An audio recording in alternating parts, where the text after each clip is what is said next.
但是女神确实没那么多啊，所以今天就请了一个神。你应该说就请了一个女的，我就请了一个跳大神的啊，这个我的好朋友，我没有血缘关系的亲妹妹，啊，这个你叫什么来着？马云。对，这个我的妹妹贾玲小姐，掌声送给她。贾玲是瘦了，贾玲以前啊，拍身份证那个照片都是用航拍的，那脸有960。要不照不全，照不全，照不全。爱你中国，亲爱的母亲。啊，这个节目是这样的呀。不是说请我来给我端的高高在上的位置吗？是啊，然后再往地下扔啊。欢迎你来到啊，由不走寻常路的国民大品牌美特斯邦威冠名播出的《奇葩说》。感谢我们另外2个给我们掏了钱赞了助，然后试图在我们这儿得到回报的那2个品牌，一个是高情商高智商的吉普自由光，是一个汽车，还有一个是喝了能活到99岁的莫斯利安酸奶，谢谢你们，谢谢。好，我问一个问题啊，您说，在生活当中，如果有人向你求爱、示爱，你应该怎么表达自己呢？凑合过呗。我让你过日子了吗？我是说，现在我坐你对面，贾玲，我真的我一直都喜欢你，特别喜欢你，非常喜欢你，没有你我不行，是吧？你要跟我好吗？我要啊！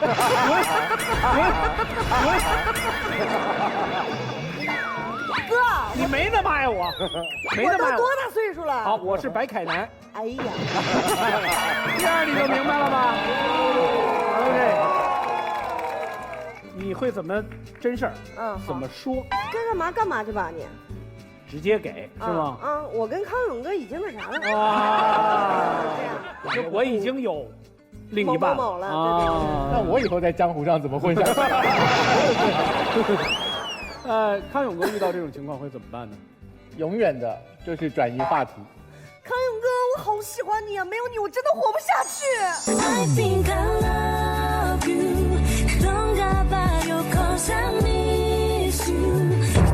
你昨天吃的那个牛肉面没有啊？吃过了呀，可是我还是好想跟你在一起。我明天带你去吃火锅。小松，你每天遇到这种困扰，你这个我特别容易，我就直接推光膀子，人就走跑了。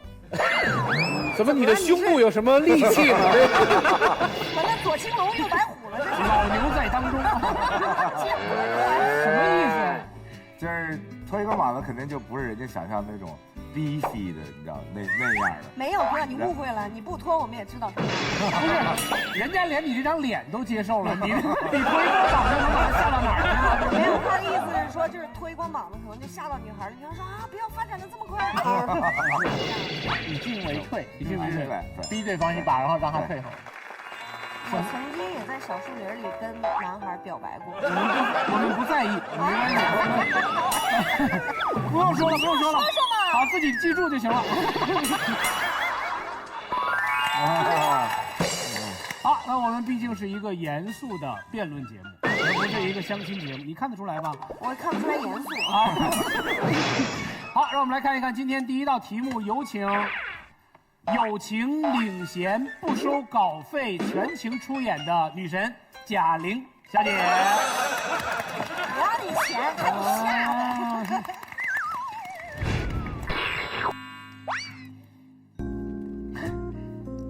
不知道你对我今天点的这些精致的小点心还合胃口吗？那相当之。那不知道你对你点的这个人还合胃口吗？也还不错。本来吧，我觉得相亲这事儿特不靠谱，但是今天呢来了，我就觉得还感觉有点对呢。那咱们俩真是心有灵犀呢。二位，你们俩是不是有话痨症啊？要是有病，我出钱让你们俩去治一下，好不好啊？现在都几点了啊？来，几点了？呵，手表还画上去的。凌晨1点半了，你俩从5点聊到凌晨1点半了，老板都带着老板娘下班了，现在就剩我一个人了。你俩要不就结账？哎，我给你们俩出一个好主意，隔壁有一个小宾馆，去那儿开间房，好好唠，好不好？说啥呢？那我想问一下，隔壁那小宾馆在哪？不是那个，就是咱结账嘛，多少钱135。135。你看多爽快，大哥。这是140，不用找了。怎么能让你一个人花钱呢？咱俩第一次见面，我觉得得 AA 制。哎，纯爷们儿啊！怎么能 AA 制呢？你再怎么说也是一个弱女子，你要是一定想给的话，哎，我倒有一个好主意啊，咱俩1人1半吧。那不就是 AA 制吗？对呀、或者是一会儿上小旅馆，咱俩也 AA。不是，你真跟我 A 呀？不是你真跟人家 A 呀？那么你让我跟你 A 的吗？对呀，你让人家 A 的呀。不是，我跟你客气呢。人家跟你客气呢，那我不当真了吗？他当真了。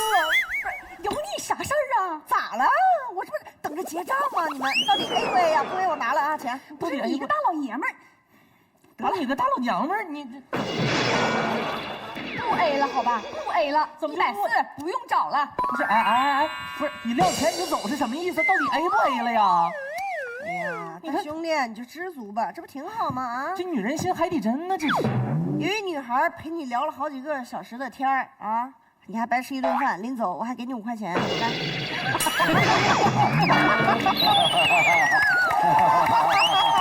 你说这5块钱挣的真是糟心。朋友们，我就有一个问题，这旁边的小旅馆到底在不是？我是想说，这相亲到底要不要 AA 呢？要 A，不要 A，要 A，不要 A。我叫小玲 ，A 女神，她显然不太理解。我这么说你就明白了。您说 A 女神啊，吃你太你还以为你上的是个电视节目呢？人家小家碧玉的嘞。哪个家那么小啊？好，我们第一个题目已经出来了啊。相亲要不要 AA 制？相亲应不应该 AA？该。对，相亲不是把妹，我们的目的并不是说我跟你相亲，我今天晚上就要领你去如家，对吧？至少是。但我会从女性角度来讲这个心态。对了，可以吗？我真的可以的。为什么柔情似水的部分我就不行？我不能柔情似洪水吗？好。如今，蜜糖讲的是励志，其实 AA 是给男士那个特别好的励志效果。女孩每天拾到的各种美，那男生出来干嘛？男生我长得齁逼难看的，掏钱的时候最帅，你让我帅一次嘛？你以为你付了这1半的钱，别人就会更尊重你了？你丑还是个丑，我还是回去跟那个恐龙约会，就算这个恐龙没有付这1半的钱，他还会照样说你是恐龙。如今你能不能说2句话？我求你了。我想说我一辈子都不是相亲的。为什么？不会讲话，怎么相亲啊？人家就说，那你看照片就好，见了人大概也是。本节目由时尚最时尚的美肤斯邦威独家冠名播出。登录百度贴吧奇葩说官方吧，支持你的话题观点。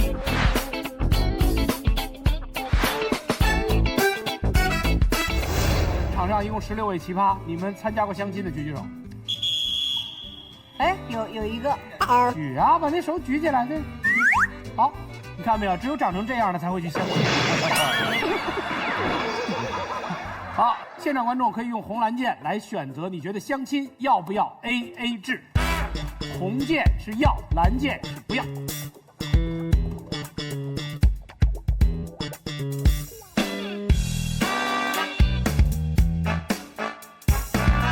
好吧，那我们选择正方的观众有45个人，反方有55个人。那你觉得相亲要 AA 制吗？不要了吧，我觉得。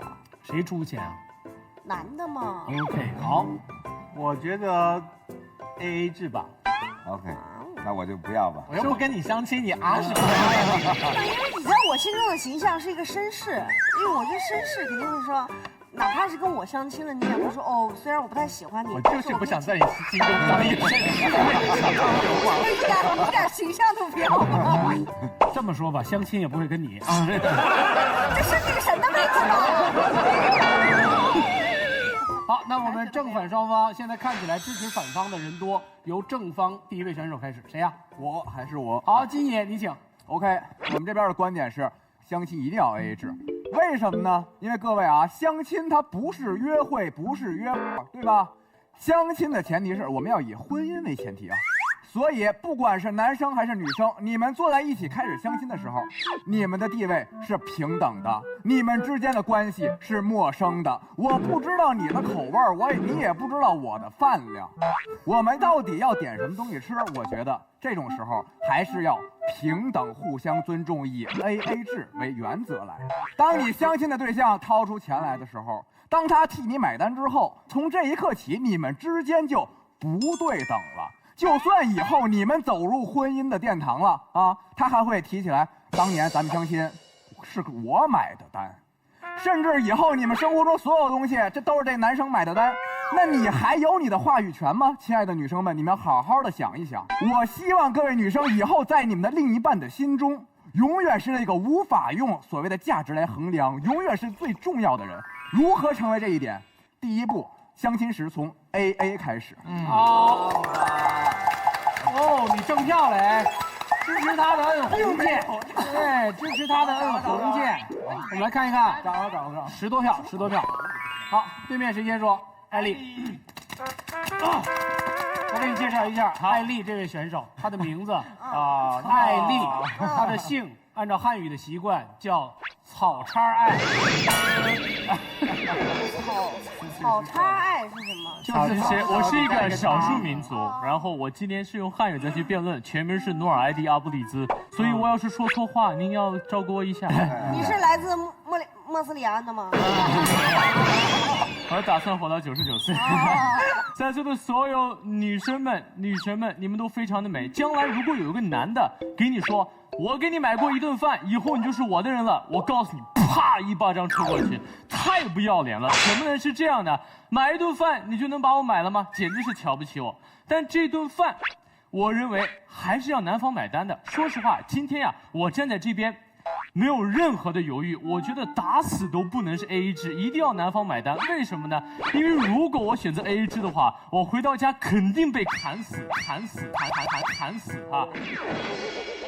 不开玩笑，我妈真的会砍死的哈。当然，我说到现在，很多人会说，哎呀，你这就是典型的直男癌。我要纠正一下，我是直男，我骄傲。但我并没有直男癌，我只是充满了爱。我希望有份担当和责任，在第一次相亲和约会的时候就能体现出来，让我买一份单，让你知道我的这一份心意。那有人说了，那给男人的压力也太大了，不是有一句歌词叫做“男人哭吧哭吧不是罪”吗？对，男人哭吧哭吧不是罪，但如果你不去奋斗，你就是个窝囊废。所以在座的，我对所有男士就说一句话，叫做 “Be a man”。Do the right thing， 谢谢。哇，67，你们两个鸡贼，你们今天发现了我们现场基本是女生居多，所以两个人就特别，你看上来吧，各位亲爱的女神，啊，完全不顾贾玲的感受，这是大神，大神。好，正方现在非常险恶，73比27。好，那我开始了。艾丽真的是一个非常有魅力的男人，说的我都心动了。我要是个姑娘，我就嫁了。可是你们要知道，想要嫁人一定要小心谨慎。大家仔细回想一下刚才说了什么。他如果选择了 AA， 回家会被人砍死，原因是因为他们那块不接受你一个大男人占女人的便宜。说明什么？在他们的价值观里，男人就是比女人强，一定要照顾女人。说明他们先天性是一种大男子主义者，把你们女人看得太弱了。谁说女人一定要让这个男人保护我们女人差你一顿饭？不是我，你们女人。花心，你一定要凭着本心说话啊！要告白吗？没有，虚伪人性面具，撕下虚伪的面具，接着跟大家聊。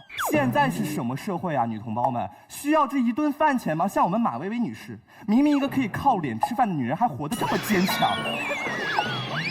他刚才又说了一句话，是因为爱。可是这个世界上有一种东西叫温柔的刑求。我这种爱保护着你，算了，你一个女人在家帮我养孩子就好了，我多爱你，你想买什么包包你去买，我爱你啊。然后这个时候你如果是一个心里有报复的女人，你还不能报警，你说我老公好，你说我老公好变态呀，他不想让我出去上班，他就给我买包包，让我吃饭买单，警察会觉得你有病。可是这种刑求是让你一个女人失去了自我，所以最后一句话，有一种温柔的刑求叫做霸道总裁。有一种无奈叫做小金丝雀，所以女孩们一定要在第一次相亲的时候就树立起那个权威，老娘不差你这一顿饭钱。好，谢谢大家。搬回来了，但是还没有搬到位啊。对面怎么办？斯达，来了。我觉得刚才听完花溪说的话，感觉是这样的，觉得你是在用一个小男人的情怀，在努力的煽动现场所有女孩们那颗还没有萌发起来的，可能也不太必要萌发起来的大女人的心。那接下来呢，艾丽讲了男人的眼光，那我也要讲一下站在女人的立场来讲一下。我是一个小女孩，现场也有很多我的好姐妹们，你们要仔细想一想啊。我其实以前呢也从来没有在意过，就是出去约会相亲的时候，到底谁买单，到底要不要 AA 这回事情。可是自从我接触了我上一个男朋友，结束了这段感情以后，我突然发现，哦，原来有的时候第一次见面那一次约会，他的一些态度是可以说明一些很重要的问题的。我跟我那个男朋友第一次见面的时候是要去看电影，于是呢，在选完座位以后要结账了，当时这个男孩就拿出了他的手机。然后开始摆弄起了他的手机，他脸上的表情跟现场的场景完全不违和，你知道吗？就感觉镇定自若。我说 OK， 那我来买单，我就把这个电影票的钱给了。我买完单以后，突然回过神来对我说：“哎，对了，那个刚才买的那个电影票1张多少钱？我把那个钱支付宝打给你。”天哪！我当时想，我说，哎，可能每个人的消费观念不一样，我不能要求我第一眼跟你见面的时候，你的想法就跟我惊人的一致吧？我说行。可是我意识到问题出现的时候是在我们3个月后分手的那一天，我就问他理由，他说他觉得我们的这段感情真的是我俩太不公平，他就要跟我要公平。他说之前哪一天我多倒了一次垃圾，之前哪一次我多洗了一个碗，我觉得这样点点滴滴，我就突然意识到我们感情里边的每一次付出，每一个为你好的行为，我们都要来做一个比较。我想请问各位女生一句，这样的男人跟你说这样的话的时候，你还有勇气漫漫人生路选他跟你一起走吗？好，支持思达的可以按蓝键。思达，我就想问一句话，就是你的情感生活好像不太顺利哈？真的是，就是为什么所有的渣男都会被你碰到？正方下一位，思达。姐姐啊，作为一个在男人身上摔过很多跤，喂，这就说话，所以就一直趴在他们身上。中老年妇女劝思达和在场的各位小女孩一句什么话呢？就是刚才你们的问题并不出在相亲上，是出在相处上，这跟 AA 制没关系，这只跟你们的价值观不同有关系。而女孩子们在跟男孩相处的时候，如果遇到价值观这么不相符的另一半，我给大家的建议是：快分手，莫强求。有的时候并不是我们天生容易遇渣男，是彼此价值观不吻合，互相碾压，把对方都弄成了渣。好，相处的问题讲完了，下面我们来讲相亲的问题。他们相处最大的不同是什么？是大家在相亲之前压根儿不认识，对不对？我们都是陌生人。好，这个时候我们迈出了彼此试探的第一步。有人这样子迈步的吗？对呀，比较鬼鬼祟祟。OK， 好，这个时候你会想，这个男生如果对我大方的话，以后就会对我超好。停一停，他这个时候不是在对你大方，他是在对一个陌生女人大方。所以这种喜欢乱大方的男人会有一个问题哦，他跟其他陌生女人第一次见面的时候也会容易怎么样啊？爱花钱哦。所以等他变成你的男人的时候，他爱花的可就是你们的钱喽。对，不要急着笑。OK。好，第二个问题，艾丽刚才超有风度的说，我们男人就是要保护女人，不能让你们吃到一点点的苦。对，超级棒，艾丽，有空大家一起相个亲啊！来吧，拒绝我不要紧。好，那么下面又会有另外一个问题了，就是他认为买单是男人的本分，你们女人就做好女人，不要做大女人。请注意，不要着急，我不会论证女权主义那么拼的，因为我为人向来谦和。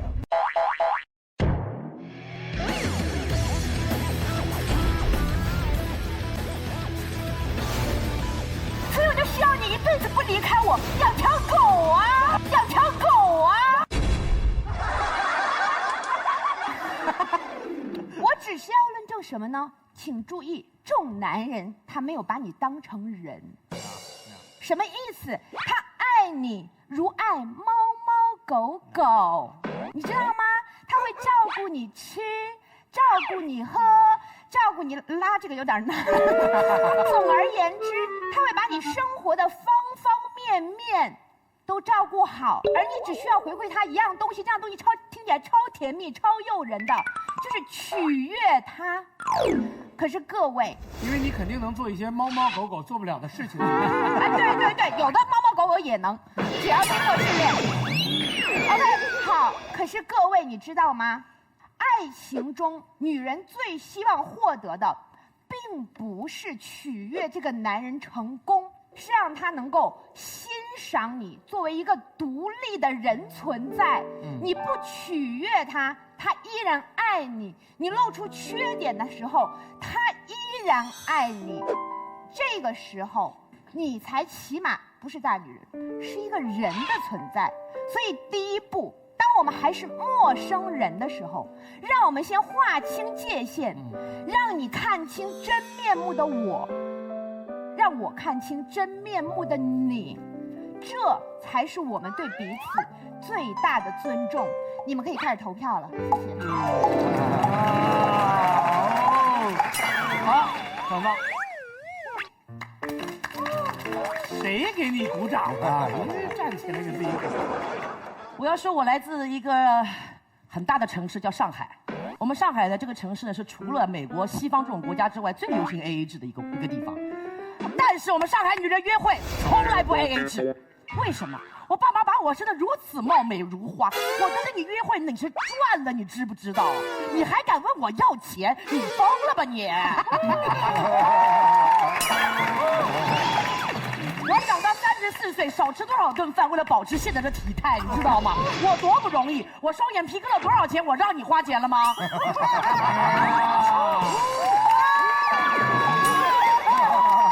我每天有多少？我要美容，要做指甲，还要保持我的谈吐，还要去学习，我还要去赚钱。我爸妈投资了我这么多，最后我敢坐下来跟你相个亲，很给面了，这位哥哥 ，OK 是不是？上海 girl don't go Dutch 就是我一向的态度。我跟男人出去约会，手不带的。没有手都断的，我什么东西也不拎，我连门都不开。我最多一件事就是掰那个可乐上面那个，就是要没有人给你开门，你会一头撞死的。我们从小被我们的父母、被我的妈妈教育成，为什么我们女孩子是值得被尊重的？你帮我付这个钱是尊重我 ，OK， 我们谈钱的事情。我从来没有说过我不要 AA 制，不代表我不花钱，你知道吗？我们有2个时候我们一定会买单的。第一，我没把你当男人看。你终于选择对了方向。我没把你当男人看，我来买个兄弟嘛，这有什么关系啊？我付钱好了，老子不缺这点钱，对不对？第二，在约会的时候，我为什么会买这个单的？因为我看不上你。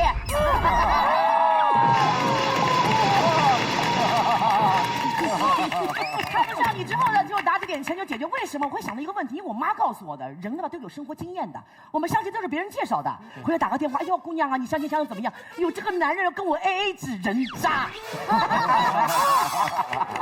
你回去连你姑七大姑八大姨的脸都不看，想给我看。我听过美国一个故事，我的女朋友嫁给一个 ABC， 我的天哪！回去以后，猫粮你付，狗粮我付，孩子赡养费1人1半。啊，冰箱里这个饮料是你买的，这是我买的，这日子能过吗？别了，我宁愿孤独终老。谢谢大家。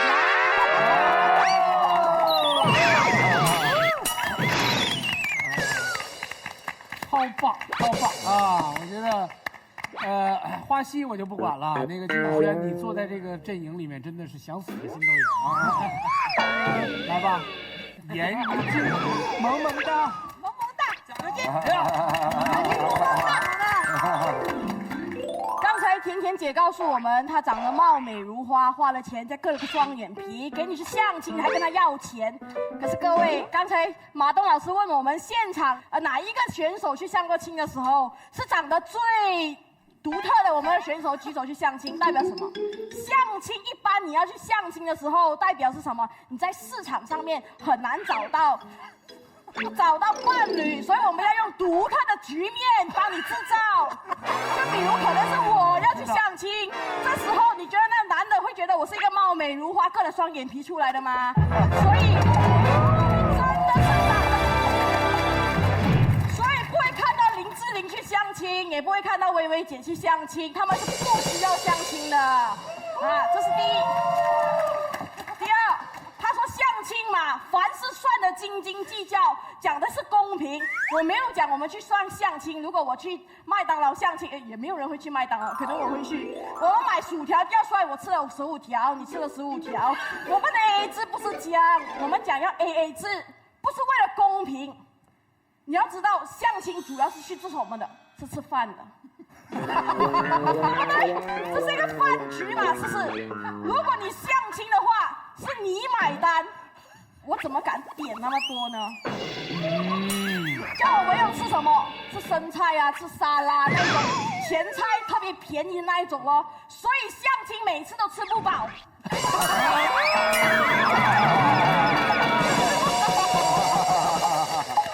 我觉得我突然间想到，这是一个减肥的方法。我跟你讲，这个我完全支持你。你看，没有相过亲的人就会变成这样。同病相怜。如果你吃不饱，你看对面那一个人，不管他长得多帅，你都觉得他可能是个烤鸭。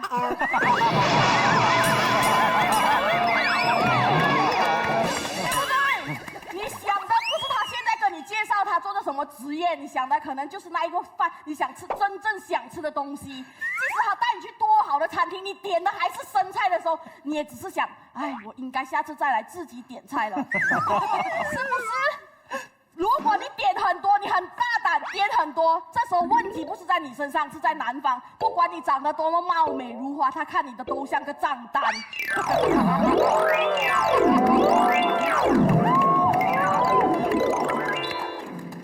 唯有 AA 制，这一餐饭，这餐我们第一次吃的这一餐饭，不是为了公平，纯粹我们要的是自在。只有在自在的环境底下，大家聊得开心，以后我们走的才会走更远嘛，对不对？所以谢谢。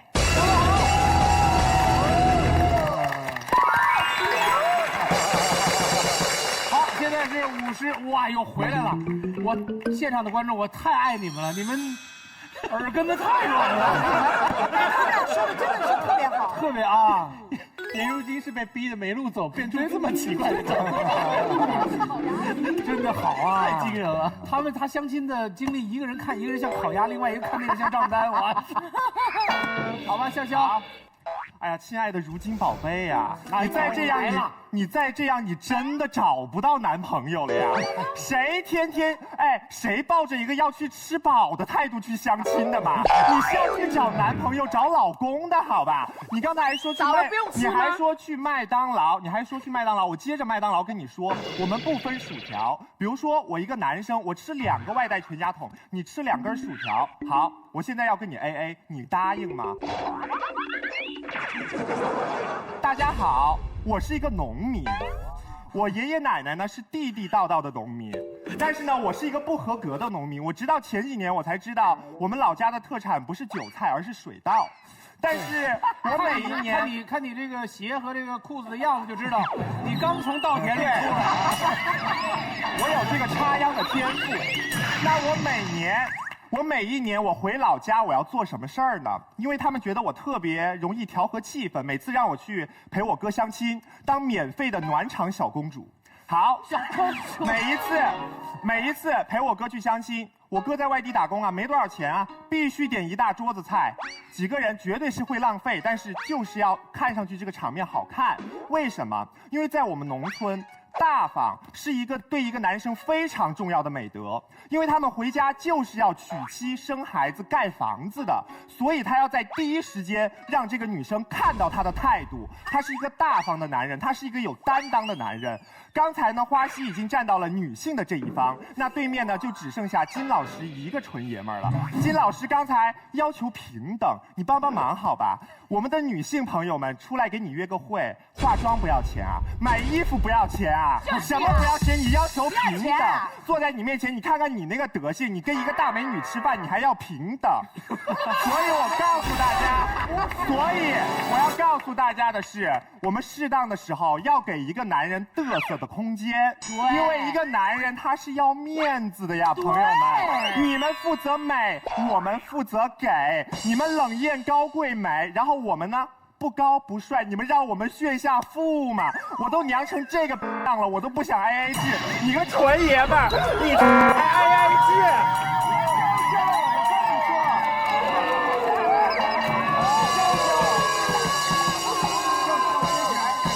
制？真的是农民吗？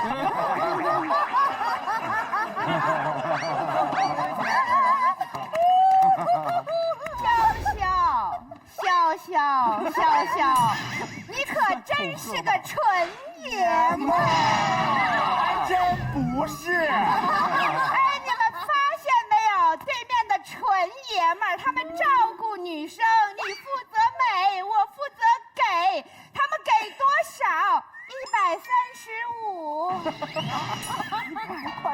发现了没有？你们这个所谓的大方，付出几十块，我算你多几百块了，纯爷们儿，100块都不给我，你好坏好坏的！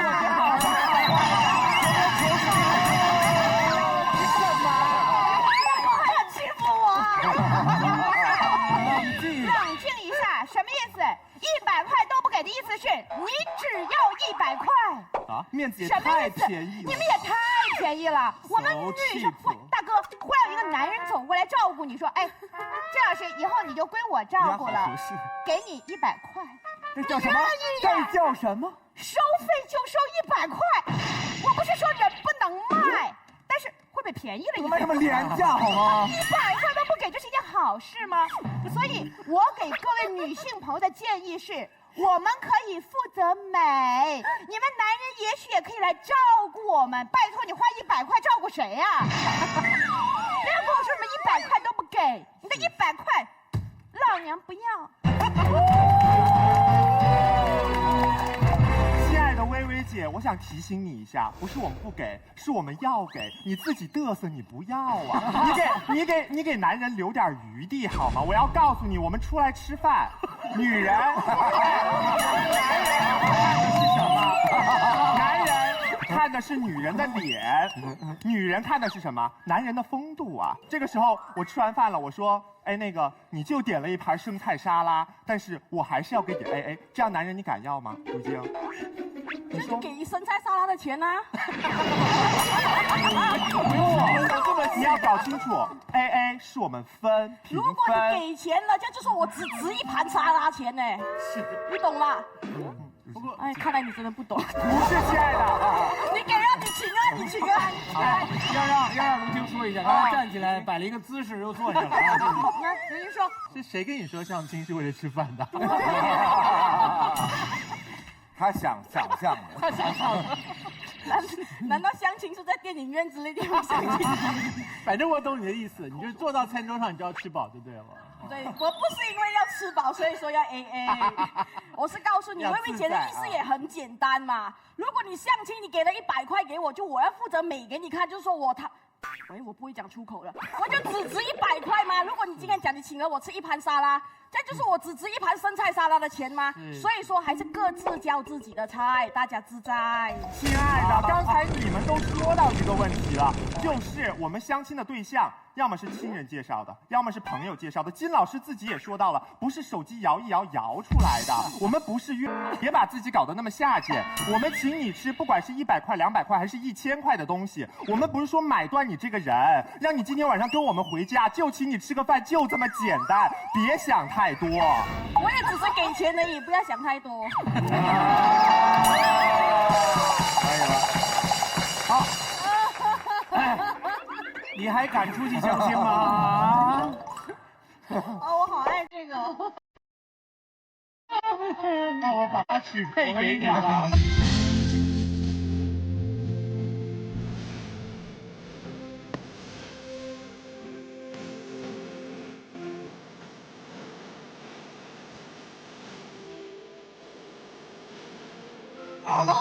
爱他的人现在特别多啊。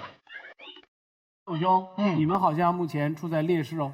相亲跟约会不一样，相亲也不是谈恋爱，相亲就是一个为了任务去完成这个任务的过程。你想想看，一个我没有兴趣的对象，我还坐下来，像甜甜你所说的，你坐下来看到这个人已经没可能了，你还跟他吃2小时的饭干什么？你坐下来一看，没可能，15分钟就闪人啊！很高兴见到你，可是我们不再联络了，这个才叫做相亲。相亲是要讲求效率的。所以不要拿谈恋爱的标准来看相亲这件事情。我们这一方的立场是，将来我们就把游戏规则定清楚了。相亲就是相亲，我们为了找到另一半共同生活下去。那今天如果大家能够接受我们的游戏规则，以后大家相亲的时候比较好解决一点，不用搞得乱七八糟，心里面有很多杂念，以为自己要呈现绅士风度，以为要塑造友善的气氛，都不要。相亲已经是很残酷的了，我们就现实的面对它就好了。好，我觉得首先这件事儿跟买卖一定是无关的，所以纠缠在买卖上是极为没必要。这又没让你买房子，说咱俩 AA 制买，还是你们家给我买房子，不就吃顿饭吗？一个男人最基本的希望就是说，我希望买单。第二，我希望没有给你买卖感，所以我不会让你看到我怎么掏出钱包，怎么扯出2张大团结，怎么把服务员叫来多少钱，甚至不会让你看到结账的对，我不会让你看到结账的过程，跟结账数字什么135找回65，拿回63，说2块钱不要了，拿走吧小费。对，这是基本的修养。所以我觉得对我来说，我根本没有什么选择，我肯定是选择，首先是不会 AA 制，第二我不会让你感觉到买卖。我觉得这是一个，也不是为了让你喜欢我，我没准还不喜欢你呢。我说完了。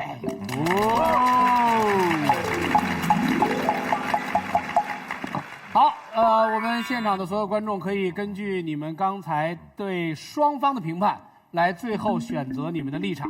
应该说，不是你相亲要不要 AA 制，而是谁表现得更好。来，最后，你参加我们这个节目，说说感受。我觉得遇到各位奇葩，真是我的荣幸。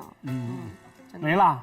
你跟白凯南一起生活了那么长时间，你还没习惯？没有。我今天来这儿，我才大开眼界。发现白凯南就是白渣男。好，让我们来看一看最后的结果。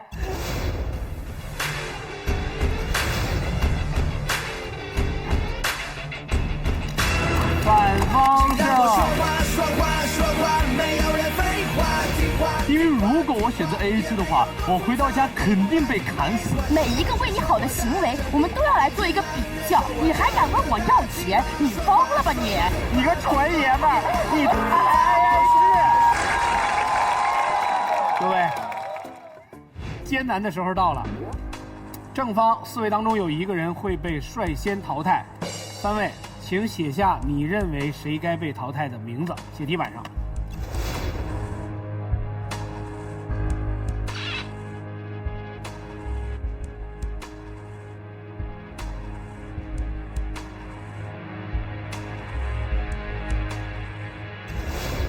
请说出为什么选择这个人，但不要说出这个人的名字。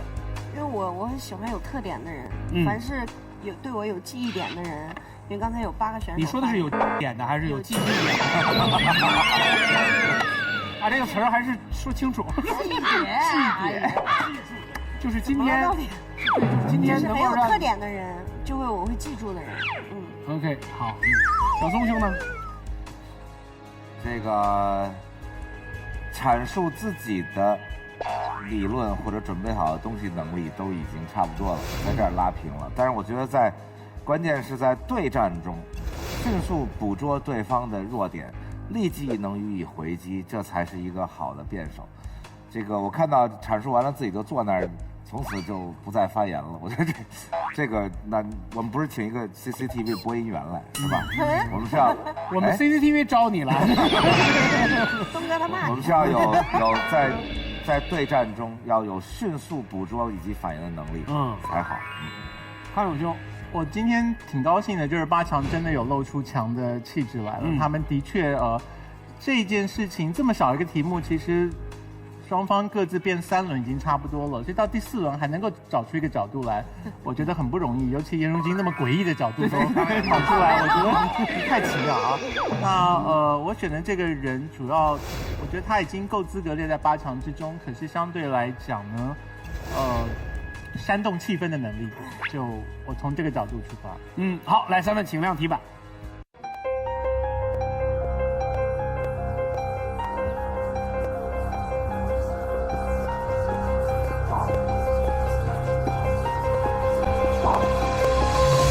本节目由时尚最时尚的美特斯邦威独家冠名播出。一定要下载爱奇艺视频看奇葩说呀！微博关注爱奇艺奇葩说，跟我们互动。微信添加奇葩说订阅号，每天推送纯干货，喂饱你。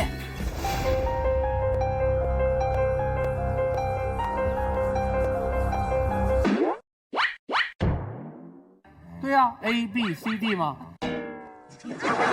2位选择了金宇轩。所以在由这个美特斯邦威冠名播出的《奇葩说》8进6的过程当中，首先被淘汰的是金宇轩。我在这个节目里面，其实我一直是蛮难熬的，有的时候，因为我必须要考虑到很多的东西。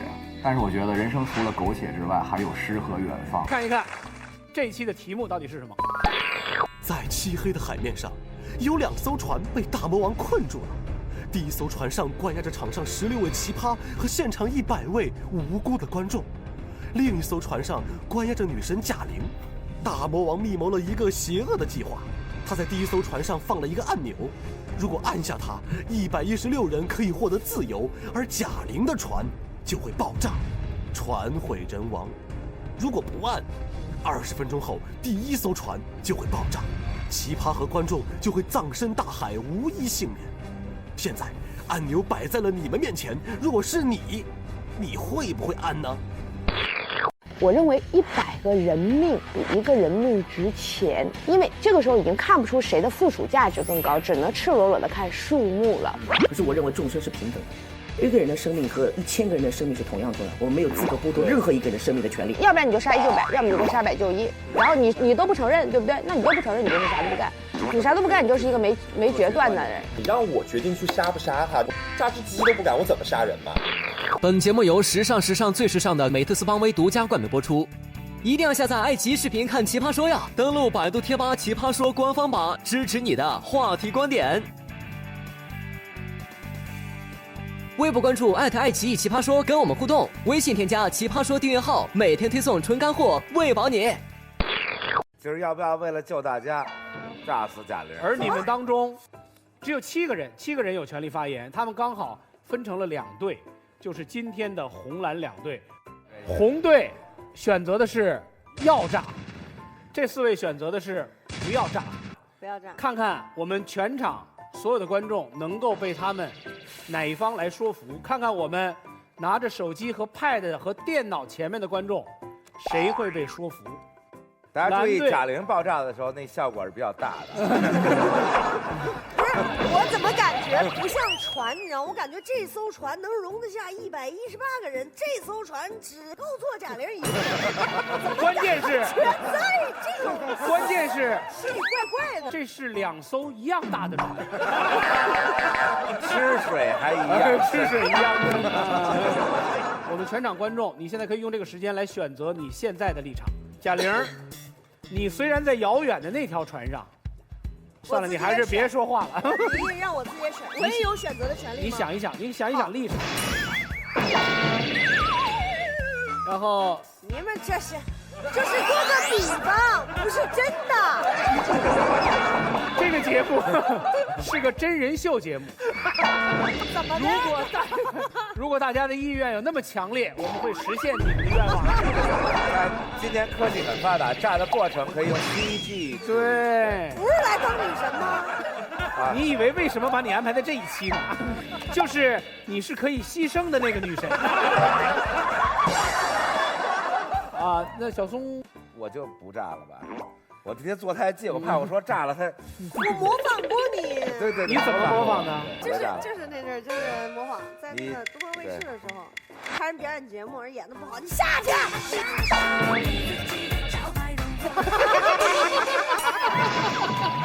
这康永修选哪边？我不是每次都得站在他对面吗？我如果选了，我要炸掉贾玲，贾玲会原谅我吗？那要问贾玲。其实没关系，又不是真炸，是吧？你真的我来也没挣多少钱。我就站在小松的对面吧。好吧，你觉得该炸？该炸吧？好吧。其实本人并不恨我，是吧？当然不恨你了。我对你，我绝对是用电锅蒸一蒸就好了。不要炸了浪费了，他的意思是。我们两个团长都已经选择了立场。贾玲，你站在一个超然的，就是说已经被炸完了以后，飘上头来了的那个立场。炸不炸的已经跟你没关系了，站在这个立场，看着人间的这些悲喜，你选择炸还是不炸呢？你已经变烟了。哦，我已经一缕青烟。对。如果说这不炸了我这艘船，然后那艘船能够活下来的话，我还是不炸。所以你选择的是不炸。对的呀，我也是一条人命啊。那如果那个船上是我呢？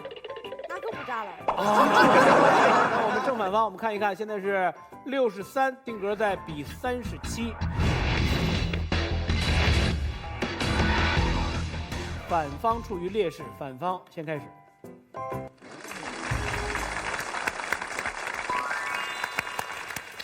其实大家选择炸贾玲姐，可以这样叫吗？可以。其实大家选择炸贾玲姐也很简单嘛，就因为她一个人可以换回100多条人命，怎么可能算来算去，当然就100多个人好过就哪一个人，对不对？就是说少数其实基本上就应该服从多数的嘛，牺牲小的好过牺牲大的，这道理来听起来好像很简单，也好像说得通。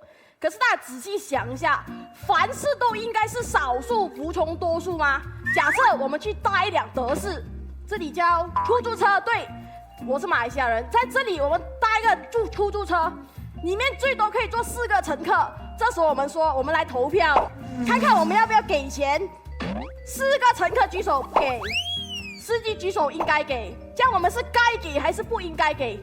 是不是凡事不可以用少数服从多数来算？如果我们说今天炸贾玲姐是可以的，那么就是说为一个人给很多人是可以的。那请问3位，假设马东老师是最有钱的，这样他把他的财产捐给我们，也拯救了不少我们这些贫穷的人士，是不是？这样他是不是应该把他的银行户口、你们的钱都提出来捐助给大家，对不对？反正他一个人的钱分享给我们几百个人，全部这里118个观众，这是最值得的嘛。如果这一个道理上，马东老师不应该把钱捐出来，就跟贾玲姐不应该被炸死的道理是一样的。少数不一定要服从多数，而且各位，今天我们炸的不是一条甲鱼，是贾玲姐。如果你炸的是一条鱼，你随你炸，小宝贝啊！但是你炸的是一个人呐，人跟钱是不一样的，是不可以讲用来算的。不能分贵贱的。如果说今天炸的是少数的人就应该炸，那请问如果贾玲姐那里她的船不只是她一个人而已，有99个人，对面有100个人，这时候你还炸吗？还还是一样多了你一个人哦。你们听得明白吗？可以算一算，各位。明白吗？明白。所以不要因为数量就直接说应该炸人命，不管是谁都好，我们都不应该牺牲的。谢谢。大家别忘记按键啊，可以在整个的话题空间里面随意按键啊。艾丽，好，各位，艾丽，你掉链子了。之所以掉这个链子呀，原因很简单，就是因为大部分人会觉得我们炸贾玲姐是一个非常恶魔的行为，因为我们让这个无辜的、美丽的、纯洁的、圣洁的生命死了。抱歉。但是贾玲姐，您现在可能委屈，但是你也可能不服，但你这条命呀，必须得献给大家。原因很简单，如果能把贾玲姐救活，我也不想炸。但如果现在不炸她呢，就是100多其他人的生命就丧失。那也就是说，我手上肯定会沾满鲜血。但现在，我希望能够稍微一点点的做出一个好的选择。我来换一个，打个比方吧，比如说一艘船快沉了，大家知道船的话有很多舱节，但有一部分进水以后，船长会怎么办呢？即使那个进水里面有船员，他会赶紧要求把那个阀门关死，因为如果现在不关，我要去救那几个在阀门里面的人的话，那整艘船的人全部都死了。所以说呀，这是一个非常现实的问题。同样，比如说，大家知道恐怖分子劫机，在飞机上那些也是无辜的乘客，但是政府一般都会把这个飞机打下来。所以说，我们在为什么能把这架飞机打下来？像在911的时候打的是五角大楼，没有打过，是内部打过了。如果说他后来是不是有立法，就是说，当这架飞机被劫持，而且有可能会袭击到一个大城市，造成更多人的死亡的情况下，他是不是可以这样打？好像最后有过这个讨论，对，要打发生过，没有发生过，因为没有人下这个命令。对，但是是不是后来讨论当中有授权说可以？可以的。911的时候是有战斗机已经跟着，但是不是他打下来的，是人们搏斗。如果不下来，他就被打下来。是搏斗的人心里说，我愿意牺牲我自己去救那些头等舱上的4个客人上去搏斗，所以是自愿的。去救更多人，而不是别人说他就不打下来。但外部有，如果没有下来的话就打下来。当然这个问题不重要了，我们还是回到我们尊贵的贾玲姐啊。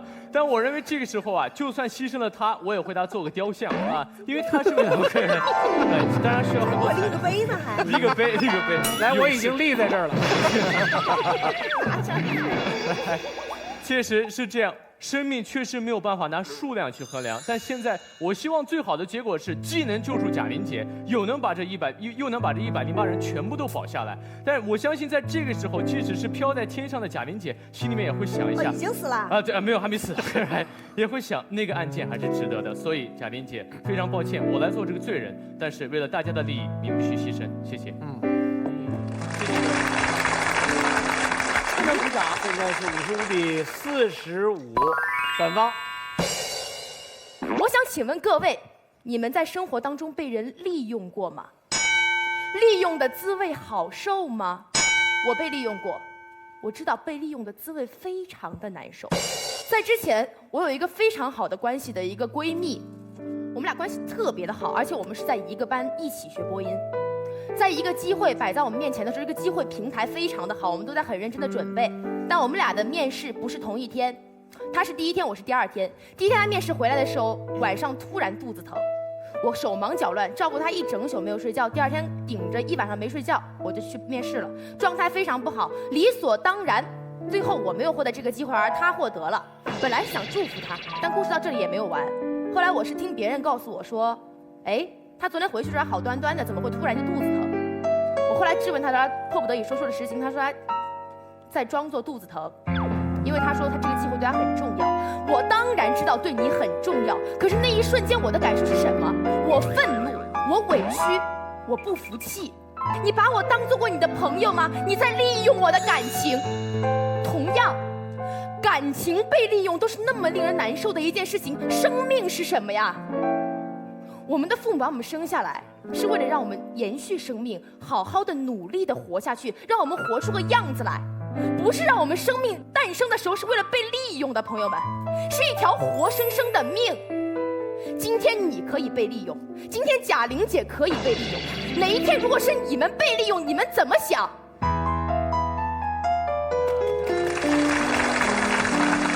巴西好，刚才啊，我们思达姑娘说，大家想象一下自己被利用，你们有没有点情节代入感？我们现在都在船上呢，宝贝们，马上就要炸了20分钟啊。好，我们就来想想，贾玲姐的一个人的死救我们100多个人，你们觉得不值？你们觉得自己就是贾玲姐的生命被利用了？哎，那翻过来想好了，我们100多个人的死，为了救贾玲姐，我们也不是被利用了吗？刚才你让我想想看，生命被利用，哎，我想到了，就是我们100多个人的命救了贾玲姐一个人的命，这就叫生命被利用。其实如今刚才说什么啊？生命算来算去以1就100不值得，没错，我不给你算生命的数字。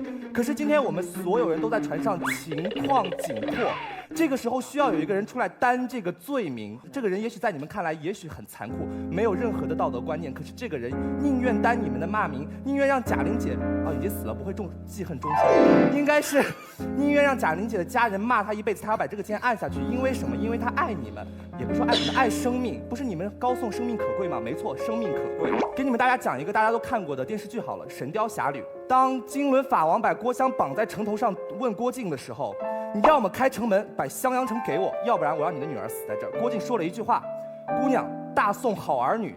说明什么？这都不是杀一儆百的事情，自己的女儿被绑在城头上了，他为了自己的臣民告诉他，姑娘没事别怕，这就是侠之大者。所以任何事情往前走的时候，总得有一个人甘愿背骂名，甘愿双手沾满鲜血的站出来。所以大家不要去想象着用道德捆绑自己，这个时候的道德已经不是我们所有人的妇人之仁了，而是我们所有人此刻都在船上，还有10分钟船就要炸了。所以我希望你们认真谨慎的考虑，如果觉得这个船该炸，就把那个红钮按一下，谢谢。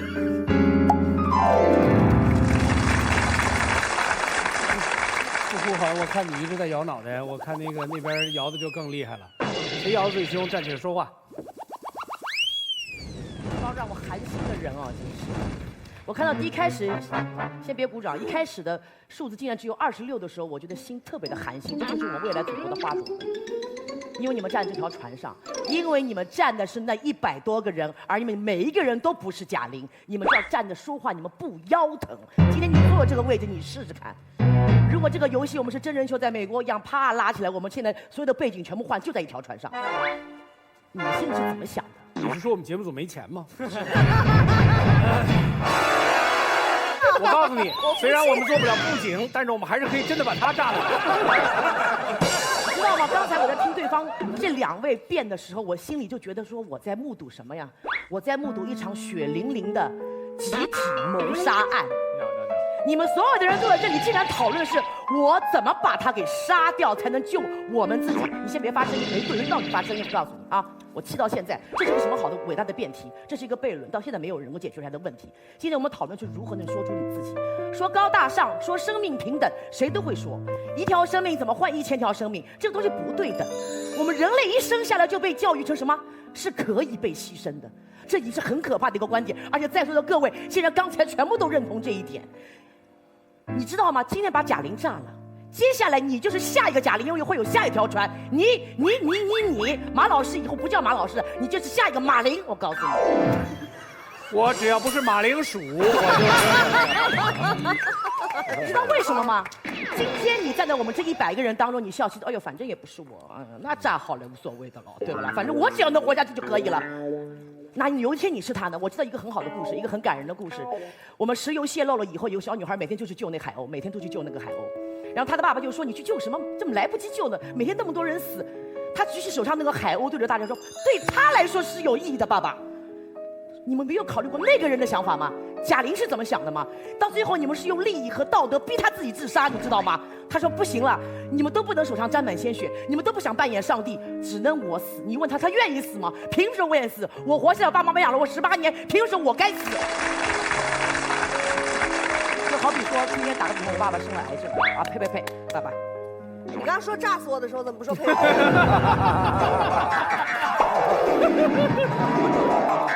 我爸爸如果得了癌症，如果这个药可以救，再贵的药，我觉得他是可救之人，他不是绝症。但是如果杀一个人取他的心，能救我爸爸，我爸今天就得了绝症了。因为杀人不赦，你知不知道？杀人就是一个绝症。各位亲爱的观众朋友们，考虑好，对着你们自己的良心问问自己，他到底该不该死？你有资格吗？你是上帝吗？你能判别人死刑吗？你没有。谢谢。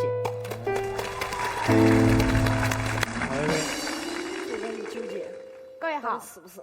今天我不打算让贾玲姐牺牲，我打算对她进行谋杀。我们就进行116个人对你一个人的谋杀。为什么？很简单，因为这个时候，如果没有人愿意站出来做决断，我们每一个人都自居正义，我们每个人都心怀慈悲。OK， 20分钟后，我们都是好人，以及116个善良的好了的死人。人类历史步步前行，沾满血腥。什么意思？各位，你们自己能站在这里，因为你们跑步的时候比较快，赢了你们那10几亿精子兄弟，他们无辜的牺牲了。各位，人类之所以能成为万物之灵，因为你们干掉了其他物种。发现了没有？那些灭绝的珍稀动物表示我不服。各位，所以今天我们告诉你的不是多数人就一定可以干掉少数人，多数人就一定可以去打劫马东老师，虽然我也超想，不是，是情况危急，一定要有人做决断，妇人之仁不可行。所以今天你问我是不是让他牺牲，牺牲之后我超爽？不是，我今天站出来认，你们谁都不肯按我们这边票没关系，因为你谁都不想当杀人犯吗？我来。好，各位，贾岩老师，如果今天我亲手按下这个按钮，不好意思，我杀掉你。从此以后，我夜夜难眠。从此以后，我生不如死。可是贾玲老师，对不起，这个瞬间我可能还是要干掉。我不会认为我这样做超对，我也不会认为你该牺牲。只是总要有人下决断，不能等。对不起，贾玲老师。所以各位，我想说的是什么？就是没有霹雳手段，怎怀菩萨心肠？谢谢各位。按说我不应该插嘴啊，但是我先来补充一句，因为这个对年轻人很重要。对，就是这个世界有史以来的暴君，当他镇压人民的时候，用的都是这个道理。把我话说完了，我也不用说。世界上的每一个暴君都说，我是为了这个国家稳定，我是为了这么多的人，所以我今天必须要下决断。是啊，这就是暴君理论，这就是或者简单的说叫社会达尔文理论。对，就是拿社会当丛林，拿人当禽兽。那基本上这个理论就是给暴君提供的。谢谢你。你们每个人都学会课文叫纪念刘和珍君，对吗？你知道下令向学生开枪的段祺瑞，对，当然打死了几十个学生，最后段祺瑞也终生食宿啊。最后在天津做狱工，说我赎这个罪，有人宽恕段祺瑞吗？段祺瑞就是说的你这套理论，最后而且是我不入地狱谁入地狱，那最后终生食宿依然被写在课本里，纪念刘和珍君。好吧，潇潇。首先我今天的观点特别简单，刚才那个小宋老师已经给薇薇姐，包括花溪，他们那个沾满鲜血的双手下了一个暴君的定义。同样，对于我服从我人性的懦弱，我连只鸡都不敢杀，这个剑就算在这儿，你让我去摁它，杀死它，我真心的做不到。所以你说谁的命重要，谁的命不重要？我觉得每个人在这个世界上都有在乎你的人，就像我妈一样，从小到大我们老师教育我们要见义勇为，但是我妈给我打电话说的最多的一句话就是有事儿你别往上冲，你躲得远远的。所以我觉得人家也是爹生父母养的，你凭什么要杀人家？而且我换句话说，现在这个娱乐圈真的很浮躁，太多绿茶婊了。贾玲姐作为娱乐圈当中的清流，多么的不容易，你们还要炸死她，我真的是看不下去了。所以今天贾玲姐如果就是没有人摁，我死了，那继续为那个观众带去欢乐、带去爱的任务就降落到你身上。但是如果对面的马薇薇她抢着去把那个钮按了，你死了，那以后模仿高晓松老师的任务就交给我吧。花溪，肯定潇潇是做不到的，所以他是一个现在跟我在舞台上的一个艺人。可是，在面对杀一个救千个的这种决断，确实不是每一个人都能做到的。正如你我们都有一个很大的心理负担。如今刚才告诉我们什么呀？生命诚可贵，所以没有任何一个人的生命值得被牺牲，大家一起死好了。所以我在这里要跟大家说的是什么东西？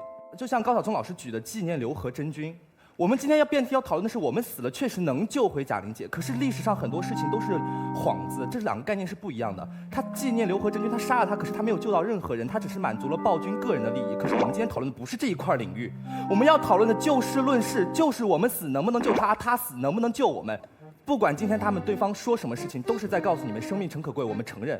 可是今天没有任何一个人敢担这个罪名，我们敢。所以我希望大家仔细的考虑一下，谢谢。我告诉你啊，很简单一件事情。今天如果现场所有的朋友如果想法都跟你一样的话，我说一句4个字，叫杀人无救，是无药可救。为什么？像你们这样的人不值得被拯救。我来说一下，人的人是会被自然淘汰的。没有，我来说一下，你现在说的是。对于我来说，你就应该被自然淘汰。为什么你没被淘汰？因为你有活下去的理由，没有上帝可以决断你活下去的理由。我特别能理解你的痛苦感，我不想杀他，我很爱他的。但如果我不杀他，我就是按了108次箭把这些人都杀了。那我杀他的时候，我照样痛苦。为什么说这个时候我就不能做一点简单的牺牲呢？如果一定要拿历史举例，我认为历史上只有一个例子可以说杀一救百，就是那2颗原子弹。2战的时候，最后如果没有那2颗原子弹的话，那我们至少要死1000万以上的人。广岛和长崎上的所有人都是无辜的。就跟贾玲姐一样无辜，当然没有贾玲姐好看啊。OK right 对吧？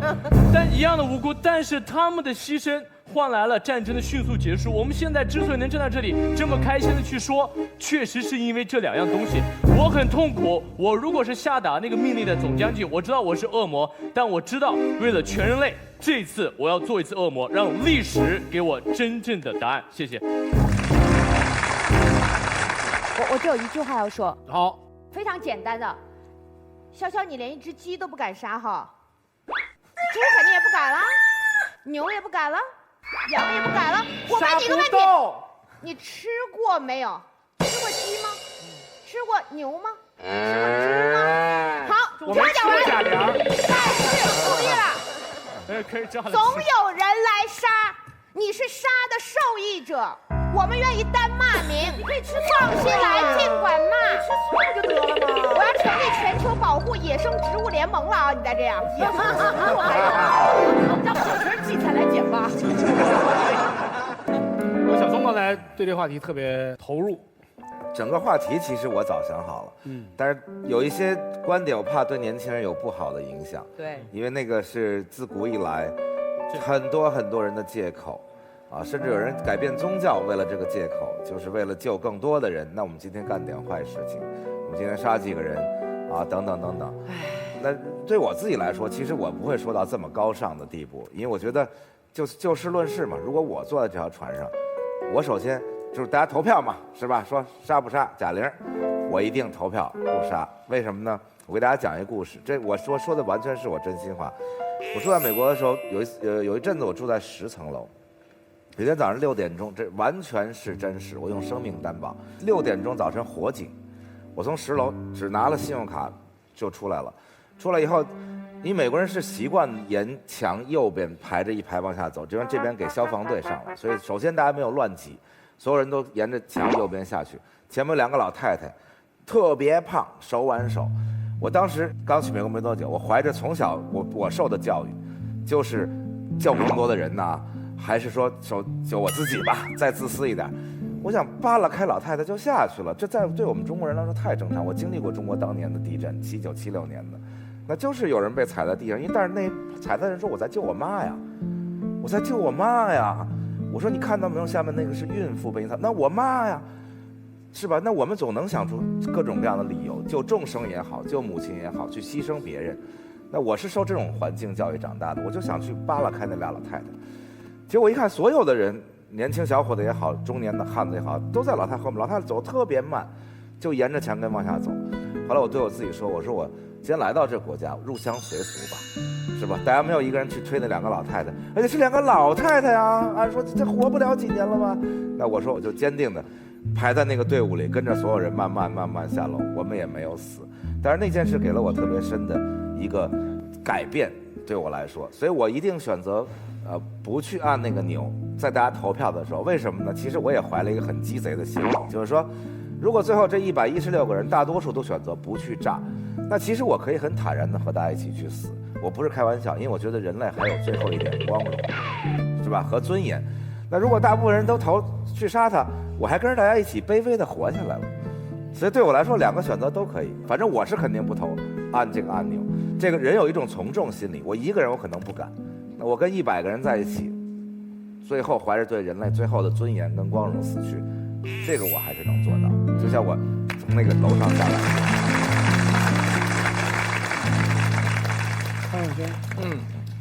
我要做一件我在奇葩说没做过的事情，就是我要叛逃。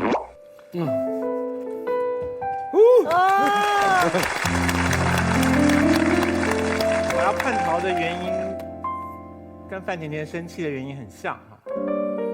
我以为大家处于一个抽象的，没有真的要炸掉贾玲的状况之下，我们没有在这条船上，大家凭着理想跟情怀做决定的时候，一定是选不该的人居多。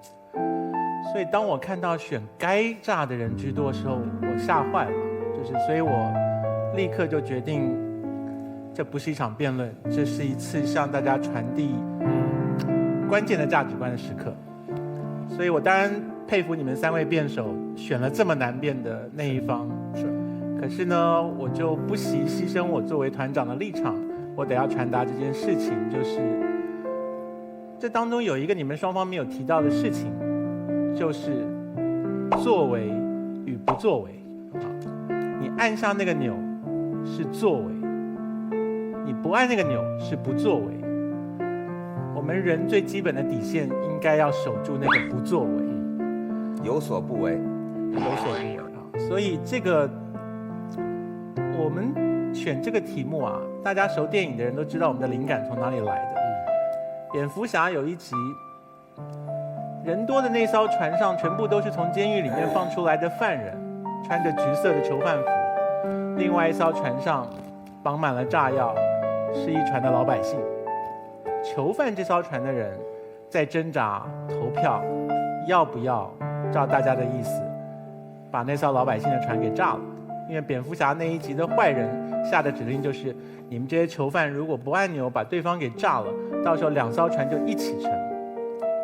如果你没有看过那个电影的话，我在这边告诉你，那一群犯人虽然全部都在催促手上拿着那个按钮的人说快按啊，你再不按时间到了我们2艘船都要沉了。可是非常令人意外的是，即使是这一群被认为穷凶恶极的人，到最后没有人上去按那个钮，他们废然而退，他们放弃了按钮的机会，他们守住了不作为的底线，有所不为。所以我觉得胜负不重要，就是我们这不过是一场辩论。我必须要承认，这是我参加奇葩说以来最难的一个题目，太难了。就是如果我们今天真的被放到那2艘船上面，我们是真的要抱怨上帝作弄我们。幸好我们没有遇到那么困难的时刻。可是现在在抽象的时候，在我们还没有被面临这么难的抉择的时候，就像我们没有流落在冰山的顶部，然后我们都要冻死了，结果我们要决定是吃马东还是吃贾玲还是吃我还是吃高晓松，应该吃高晓松可以撑久一点。其次是我，就是到那个时刻就很难讲了。就是如果高晓松真的顺从人意先冻死了，那我想马东比较有立场说我们就吃他吧啊。可万一高晓松没死呢？那我们面面相觑，我们就要决定我们是彼此不吃，大家一块儿饿死呢，还是我们就有一个人谁先冻死谁先吃？我不会去吃他的，但是我会把他轰到屋外头去。对，这些都是有脚气，其他的地方都没事。好的辩论题目是真的会把我们放到极为两难的状态。是的，那我依然无法回答这个问题。我觉得这是一个非常难解决的道德难题。可是就容许我任性一次，就是我改变我的立场，因为我要传递重要的信息。好。哎呀，我一直开玩笑，我觉得这是一个娱乐节目，然后我一直说，我们是个严肃的辩论节目，没想到就说着说着，它就变成了一个严肃的辩论节目。我觉得很好，就是我呀，康永哥也好啊，贾玲，你说人家说咱们搞笑，给大家带来欢乐等等等等，即使我们是扮演小丑的，但是大节不辱，到了关键时刻一定要坚守住自己最基本的道德底线。来看一看这个最后的结果吧。现在全场72比28，反方胜。我们一再说，这个现场的规则就是看心情，所以既然看心情，康永哥就能从他所选择的立场变成了反方。按小松所说，大节不辱。既然我们出了这么一道题目，把所有的选手放在了一个煎熬的称上面去烙。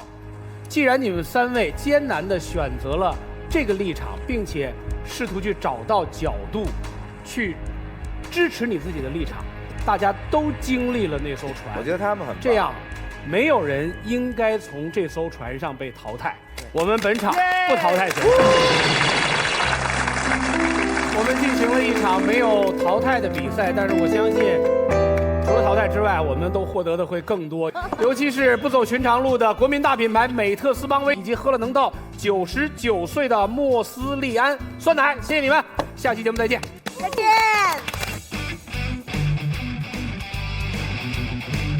其实今天我很感动，就是康永哥最后倒戈，我觉得今天确实也惊到我了，看到大比例的说应该杀那个人。其实这是一个世界难题，没有对错。我们在这个现场又找到了一个通过这个节目去表达我们内心应该向往什么，我们内心应该鼓励什么，我们应该让年轻人更多的去体会和知道什么的这么一个契机。今天影响我最深的是一件事情，就是蔡康永老师的反水倒戈。